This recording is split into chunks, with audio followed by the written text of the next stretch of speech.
धातुओं के विभिन्न उपयोग।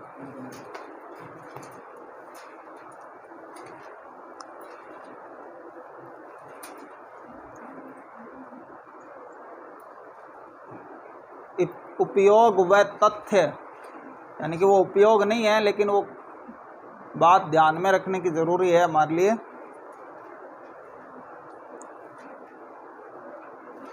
अब पॉइंट बना के लिखते रहें कि द्रव सोडियम का उपयोग, द्रव सोडियम का उपयोग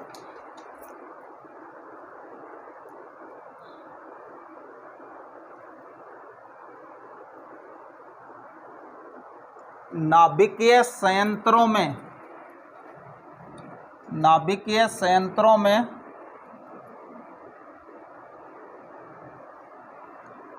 शीतलक के रूप में किया जाता है। शीतलक, शीतलक के रूप में किया जाता है।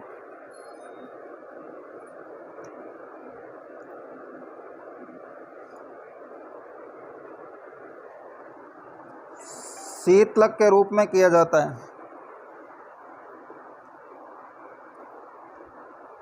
अब जो परमाणु भट्टी होती है, उस परमाणु भट्टी के अंदर जो न्यूक्लियर रिएक्शन होती है, उस न्यूक्लियर रिएक्शन से जो है बिजली बनाई जाती है। ठीक है, एक तत्व होता है जिसका नाम होता है यूरेनियम, इसको आप धातु भी कह सकते हैं। ये यूरेनियम जो है, इस यूरेनियम को तोड़ा जाता है, जिसको कहते हैं नाभिकीय विखंडन। और इस नाभिकीय जब विखंडन जब होता है तो इस नाभिकीय विखंडन से बहुत सारी गर्मी निकलती है, हीट निकलती है खूब सारी। वो जो हीट निकलती है, जो गर्मी होती है, उस गर्मी को अगर कंट्रोल कर लिया जाए, जब तो वो क्या होती है, वो उसको बोलते हैं, उस कंडीशन में तो बोलते हैं परमाणु भट्टी। अगर आपने उसको कंट्रोल कर लिया, और अगर आप उसको कंट्रोल नहीं कर पाए तो अब इसी को बोलते हैं परमाणु बम या एटम बम। एटम इंग्लिश में परमाणु को कहते हैं, तो परमाणु बम उस चीज को कहते हैं। ठीक है, अब बात यह है कि परमाणु भट्टी में कंट्रोल कैसे किया जाता है। तो परमाणु भट्टी में जो कंट्रोल किया जाता है, वो परमाणु भट्टी में कंट्रोल किया जाता है इन शीतलकों के द्वारा। शीतलक के रूप में हालांकि द्रव सोडियम का इस्तेमाल ही नहीं होता है, और भी बहुत सारी चीज़ों का इस्तेमाल होता है। ये आप ऐड कर लें ताकि आपको यहीं ध्यान रहे। हालांकि ये कोई धातु का उपयोग नहीं है, लिख लें। शीतलक के रूप में भारी पानी का भी उपयोग होता है। शीतलक के रूप में भारी पानी, हैवी वाटर।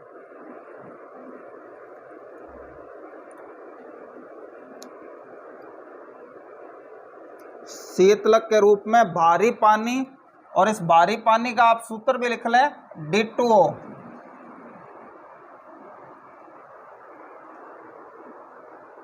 D2O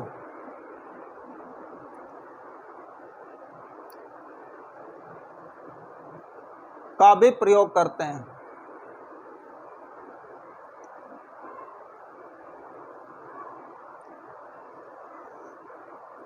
आप शीतलक होता क्या है, तो बहुत सारी गर्मी निकलती है, बहुत सारी हीट क्रिएट होती है।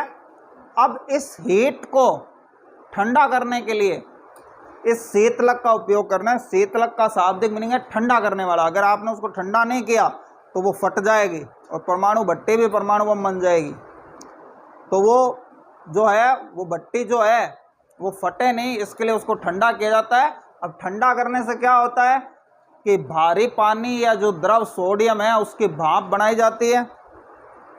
फिर वो भाप बहुत अच्छे, बहुत बड़े क्वांटिटी में होता है, और इस भाप से जो है, इस तरह से ये भाप तेजी से फ्लो होती है। तो इससे एक पंखा लगा हुआ होता है, बहुत बड़ा पंखा होता है। ये पंखा घूमता है, और ये जो पंखा घूमता है, ये पंखा जो है एक जनरेटर होता है। जनरली जनरेटर आपने देखा वो घूमता है, तो वो उसमें डीजल का उपयोग होता है। लेकिन यहाँ क्या है कि ये जो भाप बनेगी, इस भाप से ये पंखा घूमता है, और जब ये पंखा घूमता है तो जनरेटर से बिजली बनती है, और बिजली जो है थोड़ी बिजली नहीं बनती है बल्कि बहुत सारी बिजली बनती है। ठीक है, तो ये परमाणु भट्टी से बिजली बनाते हैं। तो बिजली बनाने में ये शीतलक का उपयोग किया जाता है, क्योंकि शीतलक के भाप से ये पंखा घूमता है। इसको पंखे को बोलते हैं टरबाइन। ये टरबाइन का पंखा घूमता है और फिर बिजली बनती है। ठीक है, तो ये शीतलक होता है। अब आगे लिखिए। अच्छा, ये जो D2O, आपको याद होगा मैंने हाइड्रोजन के आपको 3 समस्थानिक बताए थे, उसमें एक था जिसका नाम मैंने बताया था ड्यूटेरियम। तो फर्क करने के लिए कि ये ड्यूटेरियम से बना है भारी हाइड्रोजन, ड्यूटेरियम का एक दूसरा नाम भी होता है भारी हाइड्रोजन। तो भारी हाइड्रोजन से जो पानी बनता है उसको क्या कहते हैं? भारी पानी, यानी कि उसका फॉर्मूला होता है D2O। तो यहाँ वैसे तो H का सिंबल भी इस्तेमाल कर सकते हैं, लेकिन हम कंफ्यूज नहीं हो जाएं इसलिए H के बजाय क्या लिख दिया जाता है? D लिख दिया जाता है। तो ये D2O से मतलब यहाँ ये है। आगे लिखिए। दूध में, हाँ अगला पॉइंट, दूध में सबसे ज़्यादा पाया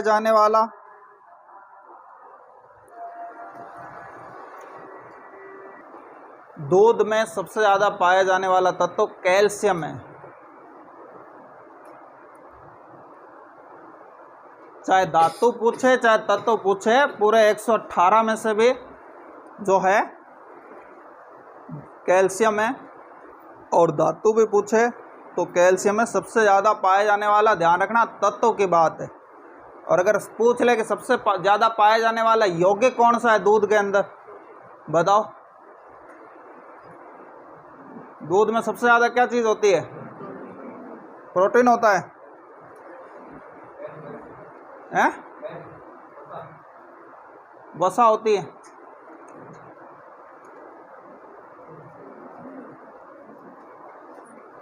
एक किलो दूध में से प्रोटीन और वसा मिला के अगर कोई देखें तो कोई 200 ग्राम निकलते हैं 1 किलो दूध में से। उसके अलावा अगर वसा को अलग करें तो घी को अलग करें तो वो और भी कम हो जाता है, मेरे ख्याल से 150 ग्राम निकलता होगा 1 किलो में से। ठीक है ना, एग्जैक्ट तो मुझे नहीं पता, अब ये प्रैक्टिकल क्योंकि चीज़ है तो देखी वही नहीं है। अरे दूध में सबसे ज़्यादा होता है पानी। यौगिक की बात करिए ना, पानी यौगिक नहीं है क्या?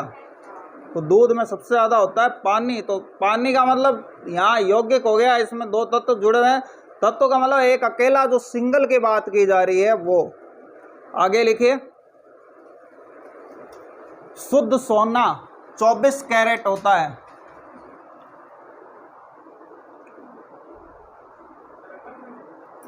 अगला पॉइंट, शुद्ध सोना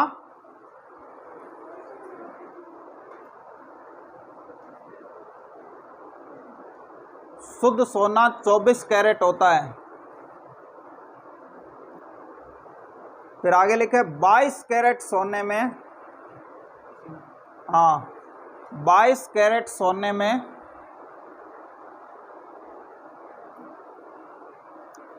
22 भाग सोना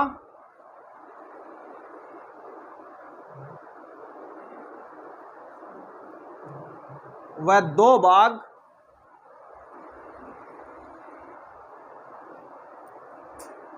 अन्य धातु और जनरली पित्तल होती है। वैसे तो कई चीज़ें मिलाने लग गए आजकल, लेकिन जनरली वो क्या होती है? पित्तल होता है। वह 2 भाग अन्य धातु।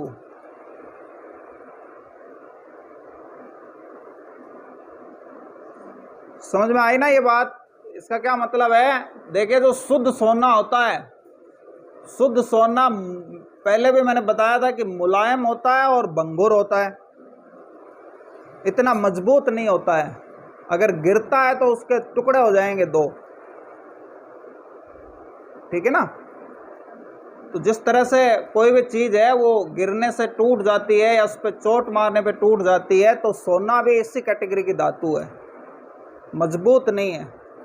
तो अब जेवर जब बनाएंगे तो जेवर के लिए उसका मजबूत होना बहुत ज़रूरी है। तो मजबूत करने के लिए फिर अगर जेवर जिसको बनाने हैं, जिसको जेवराती सोना कहते हैं, जो ज्वेलरी गोल्ड है, तो वो ज्वेलरी गोल्ड है, इसका मतलब वो शुद्ध नहीं है, उसमें मिलावट करी हुई है। तो वो मिलावट कितनी करी हुई है? तो अगर सोना बिल्कुल शुद्ध होगा तो उसको 24 कैरेट गोल्ड कहते हैं, 24 कैरेट गोल्ड। और अगर ज्वेलरी वाला सोना है तो अब कितनी उसमें वो मिलाई हुई है दूसरी चीज। तो इसका मतलब ये है कि भाई मान लो 24 ग्राम जो सोना है, बरी में अपने बोलते हैं 12 ग्राम होता है एक बरी में, तो 24 ग्राम का मतलब कि 2 भरी। अगर आपके 2 भरी का जेवर है और वो 22 कैरेट गोल्ड है, तो इस कंडीशन में उसमें सोना सिर्फ 22 ग्राम ही है, 24 ग्राम सोना नहीं है, बल्कि 22 ग्राम ही सोना है, और 2 ग्राम जो है वो पीतल है। ठीक है ना। और यहाँ सोने जो है वो और भी कम होता जाता है, कैरेट में कोई जरूरी नहीं है कि 22 कैरेट ही है, 18 कैरेट तक के भी जेवर बना देते हैं सुनार, ध्यान रखना इस बात का। तो 18 कैरेट हो गया तो फिर क्या होगा हिसाब कि ये जैसे 2 भरी की कोई ज्वेलरी है, तो 2 भरी की जो ज्वेलरी है उस 2 भरी की ज्वेलरी में सिर्फ 18 ग्राम ही सोना है, और वो 6 ग्राम क्या मिल गया? पीतल मिल गया। समझ गए ना। तो ये इस बात का मतलब है, मतलब कि भाग है, भाग का मतलब रेशो है इसमें कि सोना इतना, टोटलिंग चॉइस होनी चाहिए उसकी। अब ज़्यादा बढ़ेगा तो आपको फिर इसी रेशो में लेना पड़ेगा। 100 ग्राम सोना हो गया तो फिर उसी अनुपातिक रूप से आपको उसको उसके अंदर बदलना पड़ेगा। ठीक है ना। आगे लिखिए।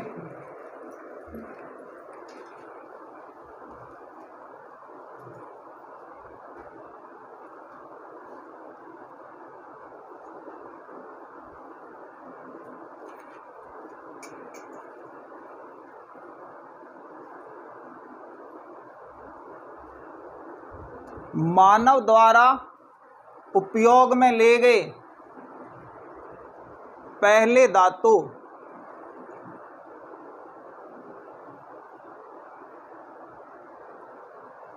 तांबा है। मानव द्वारा उपयोग में ले गई पहली धातु तांबा है, कॉपर। तांबे का दूसरा नाम है कॉपर, ज़्यादातर कॉपर के नाम से जाना जाता है साइंटिफिक तौर पे ये।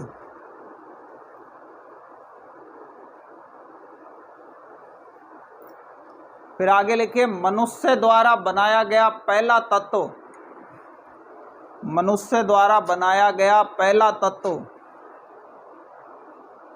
और ब्रैकेट में आप धातु भी लिख लें, ये धातु भी है, तत्व भी है, धातु भी है। पोलोनियम है, पोलोनियम। इसका सिंबल होता है पीओ, पोलोनियम।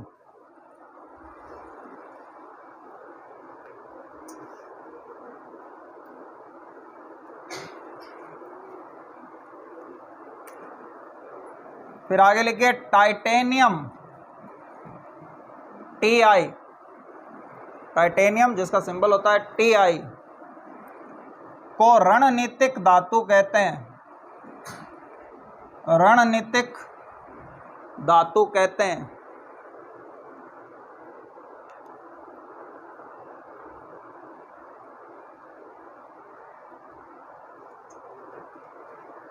टाइटेनियम जो है वो काफ़ी मजबूत धातु होती है, तो ज़्यादातर हथियार वगैरह इसी से बनाए जाते हैं। तो रणनीति से मतलब यहाँ लड़ाई की रणनीति जो है उससे रिलेटेड वर्क में टाइटेनियम सबसे ज़्यादा यूज में आती है, इस वजह से इसको टाइटेनियम को रणनीतिक धातु कहते हैं। आगे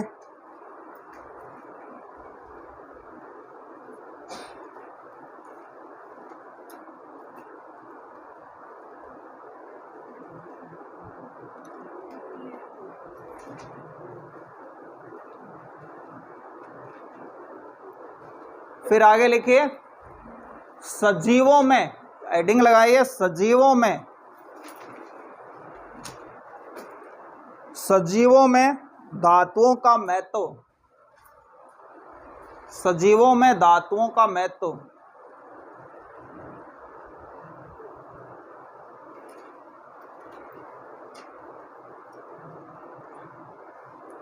इसमें पहला लिखिए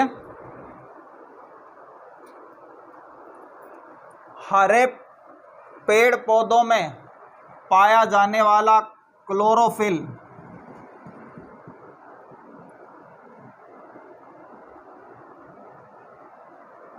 हरे पेड़ पौधों में पाया जाने वाला क्लोरोफिल। और ये ध्यान रखना ये पत्तियों में होता है, इसलिए इसका नाम, पर्ण मतलब पत्ते और हिंदी में नाम होता है, यह हरा होता है इसलिए हरित, तो पर्ण हरित। हरे पेड़ पौधों से मतलब मेरा सिर्फ उनकी पत्तियों से मतलब है, किसी और चीज से नहीं है। क्लोरोफिल मैग्नीशियम धातु का एक यौगिक है, मैग्नीशियम धातु का एक यौगिक है।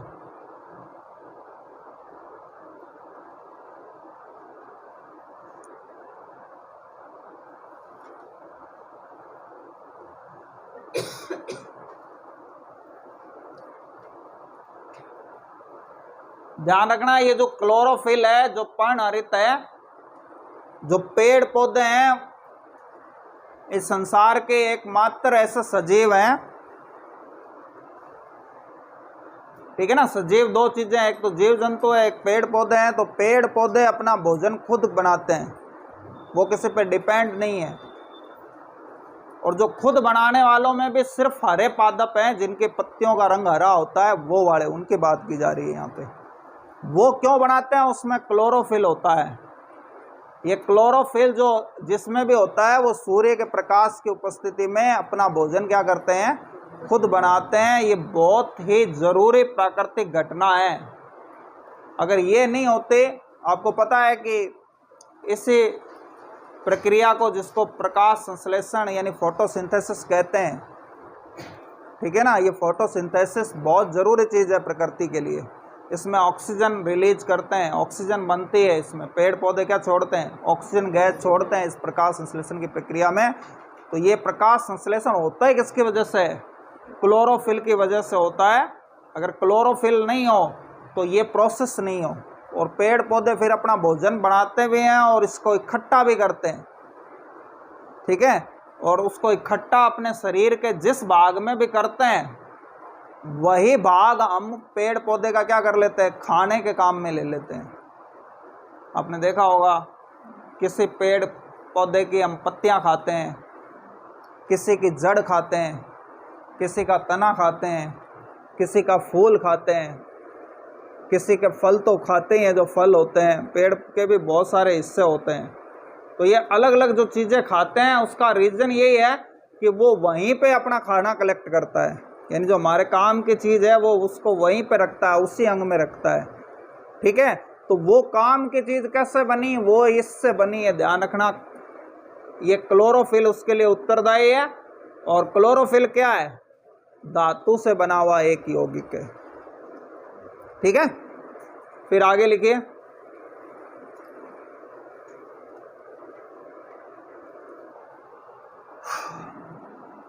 मनुष्य के खून में पाया जाने वाला हीमोग्लोबिन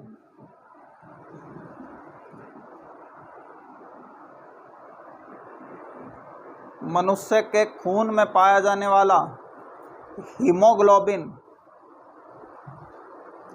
जिसके कारण खून का रंग लाल होता है, खून का रंग लाल होता है।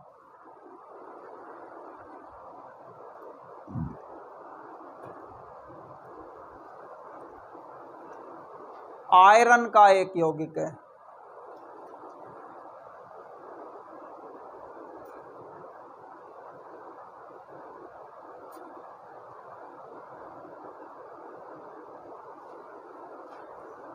फिर आगे लिखिए आयरन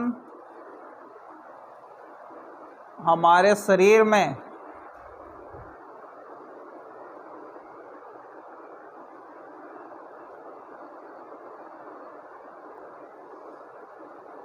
ऑक्सीजन व कार्बन डाइऑक्साइड, ऑक्सीजन व कार्बन डाइऑक्साइड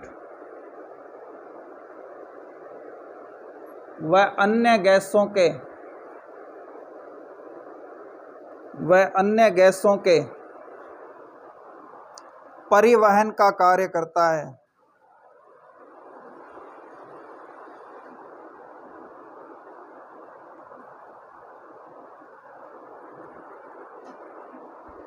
परिवहन का कार्य करता है।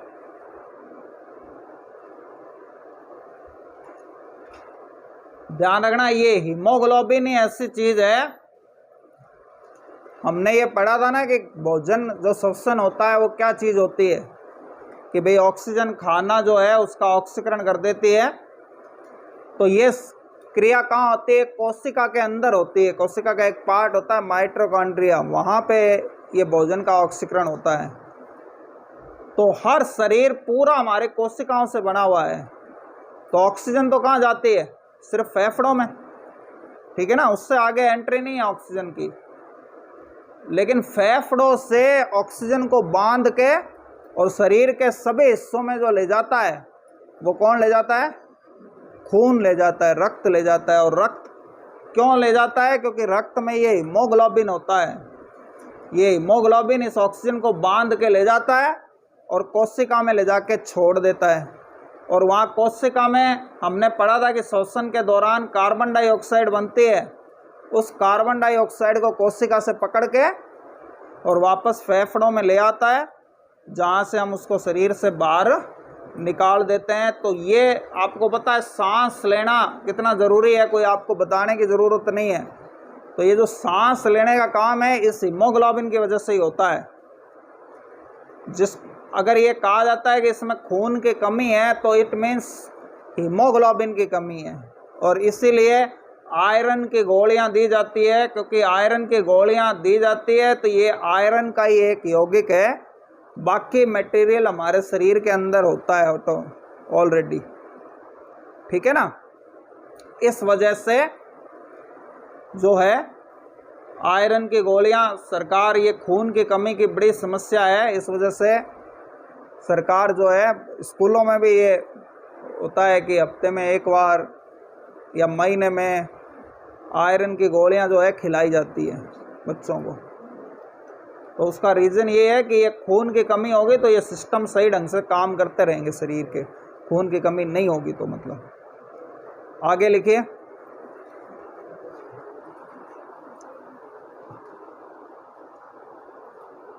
गाय और बिल्ली की आंखों में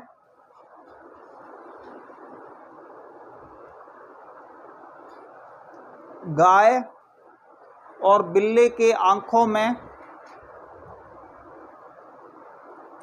जिंक धातु उपस्थित होती है।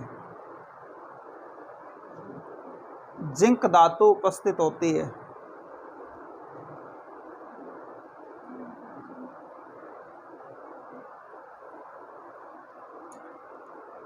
फिर आगे लिखिए।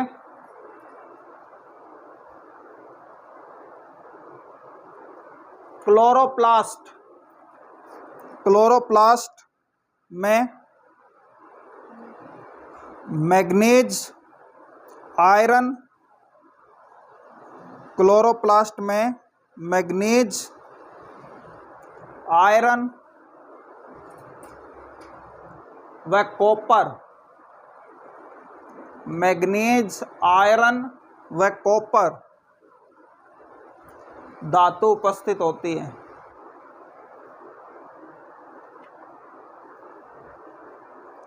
वह कॉपर धातु उपस्थित होती है।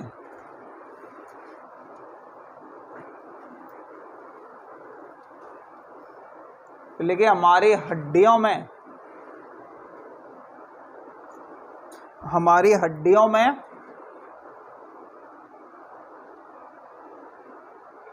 कैल्शियम धातु उपस्थित होती है।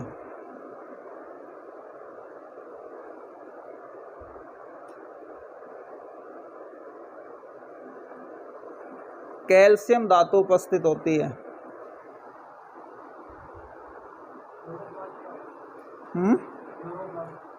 क्लोरोप्लास्ट एक यौगिक होता है पेड़ पौधों का, ठीक है ना, पेड़ पौधों में एक चीज होती है। अब वो कॉम्प्लिकेटेड काम है उसका, इसलिए कुछ चीजें फिर चलिए। ये आपके इसके साथ ही धातुएं कंप्लीट हो गई, ठीक है ना, जो धातुओं के बारे में एक जनरल जानकारी है। और इसके अलावा भी अब मैंने आप लोगों को जो गाइड बताई थी, तो आपको देखिए कंपटीशन में एक ऐसी चीज है कि कोई ये कभी नहीं कह सकता कि उसने 100% कोर्स करवा दिया है। और इसके नमूने आपके जो टेस्ट हैं उसमें आप देख चुके हो कि कुछ चीज़ें हर बार बाद में बतानी पड़ती है जो क्वेश्चनों में आ जाती है। तो अब आपके पहली बात तो ये है कि आपको अपने वो टेस्ट की तैयारी तो करनी। और देखिए ये अब आप इस चीज़ की आप आदत बना लें।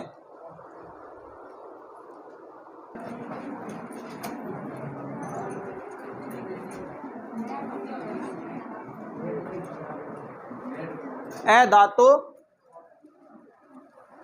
नॉन मेटल, ए धातु या नॉन मेटल।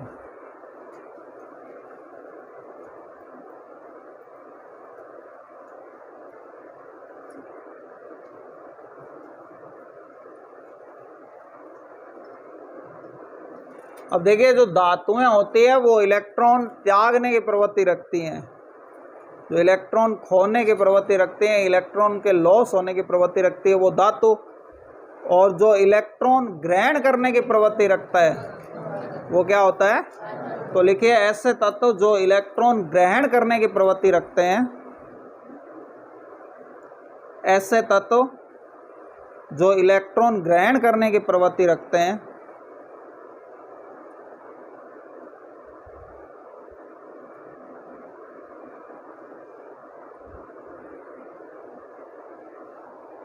अधातु कहलाते हैं।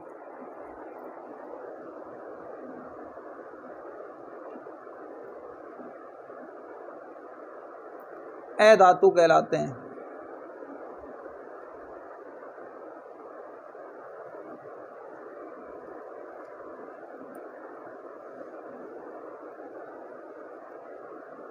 अच्छा, अब जो धातुएं होती है, धातुएं कैसी होती है, अवस्था कैसी होती है धातुओं की? ठोस होती है। तो धातुएं ठोस होती है। हालांकि यहाँ ये बात ध्यान रखना कि जो मरकरी है वो लिक्विड भी होती है, द्रव धातु भी है। तो एक धातु द्रव भी होती है, ठीक है। लेकिन जो अधातुएं होती है वो तीनों रूपों में मिलती है। अब देखिए ये इलेक्ट्रॉन ग्रहण करने की प्रवृत्ति रखते हैं, ये भी चीजें हम पढ़ चुके हैं कि ये Cl है, ये इलेक्ट्रॉन ग्रहण कर लेगा और क्या बना लेगा, इसके ऊपर क्या आ जाएगा।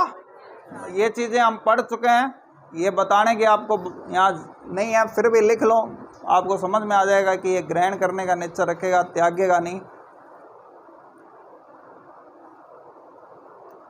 इसके बाद अब जो है ये जो अधातुएं होती है, तो ध्यान रखना ये तीनों रूपों में होती है। लिखिए अधातुएं ठोस,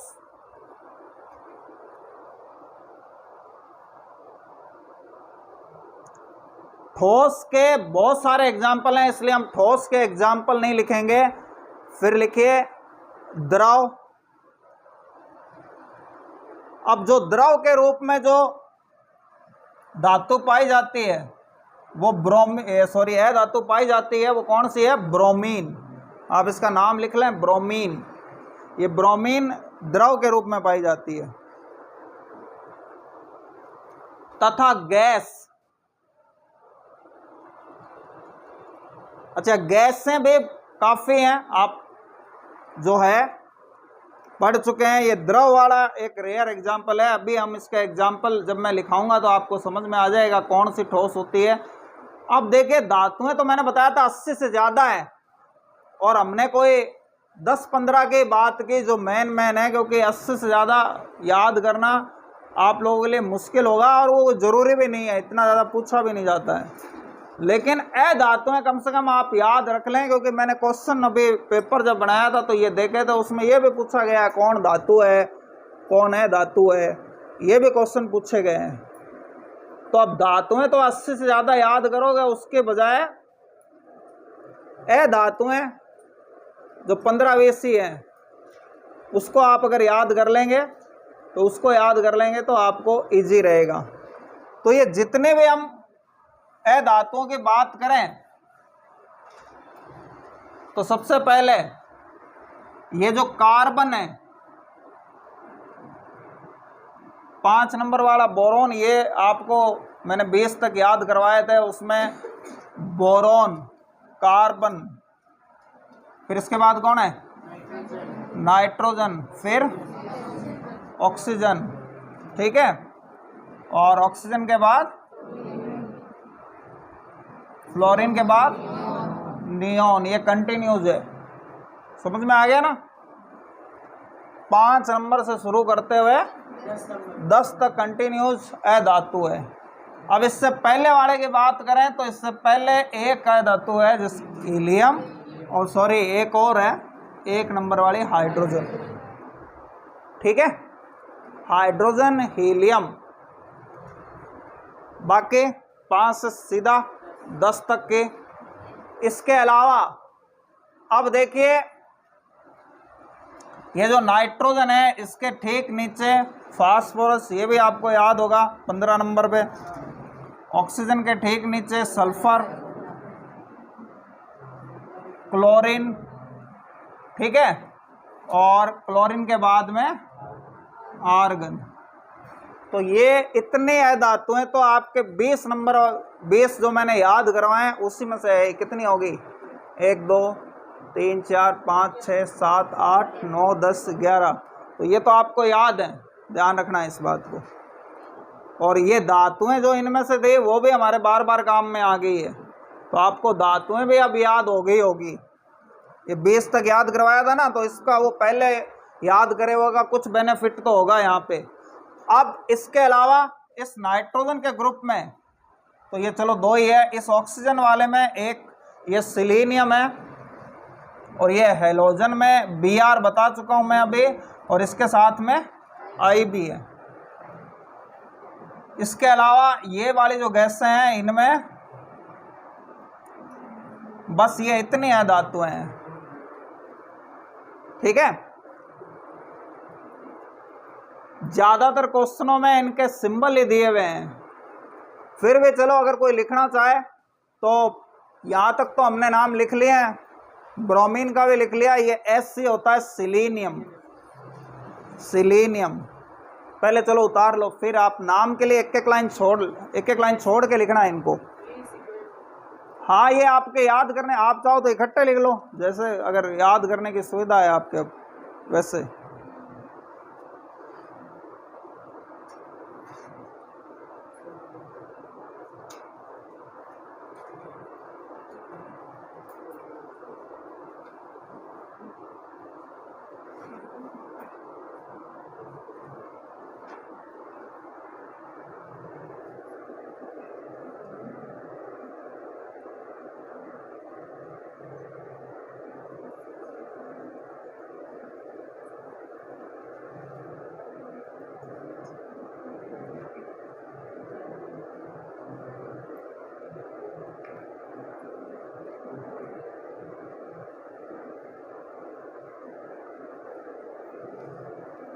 नाम लिखने के लिए जगह छोड़ देना आप, चाहे आप दाएं बाएं छोड़ो या नीचे छोड़ो उसके।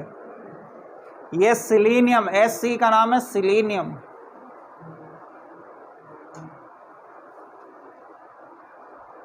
ब्रोमीन,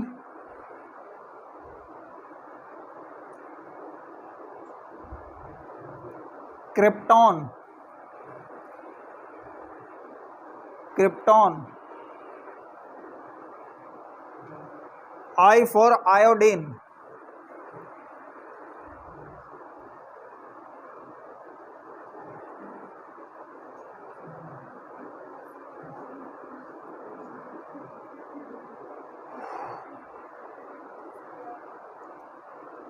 फिर XA जीनोन,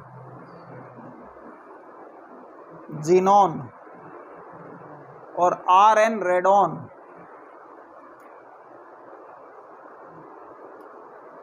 ये अधातुएं हैं।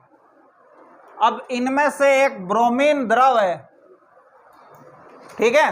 बाकी आप बताएं, हाइड्रोजन क्या होता है? गैस होता है। अब यहाँ ध्यान ना, H का मतलब अब प्रकृति में ये मिलेगी तो ये H2 के रूप में मिलेगी, ये बातें हम सब कर चुके हैं। फिर कार्बन कैसा होता है?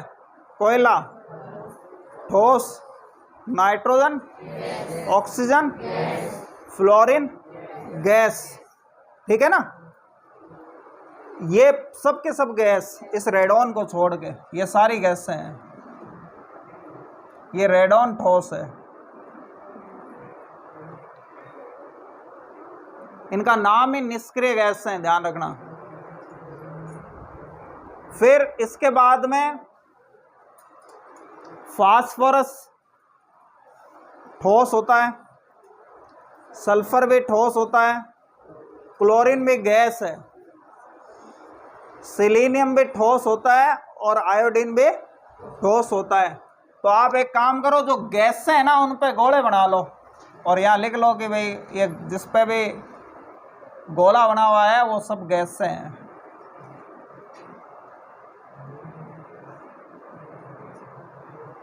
तो आप देखेंगे अधिकांश गैसें हैं। आपको याद करने के काम आएगा। अब आप देख लें कि जो ठोस कम है तो आप ठोस को याद कर लें, ठोस और द्रव को। सॉरी, जीनोन भी गैस है। हाँ, Br द्रव होता है, सॉरी, हाँ Br द्रव है।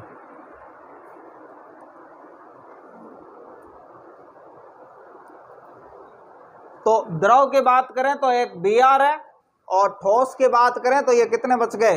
1 2 3 4 5 6 7। अब एक और बात याद रखना कि 3-4 ऐसे हैं जिन पे विवाद है कि वो अधातु है या नहीं है। यानी कुछ वैज्ञानिक मानते हैं कि वो अधातु है और कुछ वैज्ञानिक मानते हैं ये अधातु नहीं है।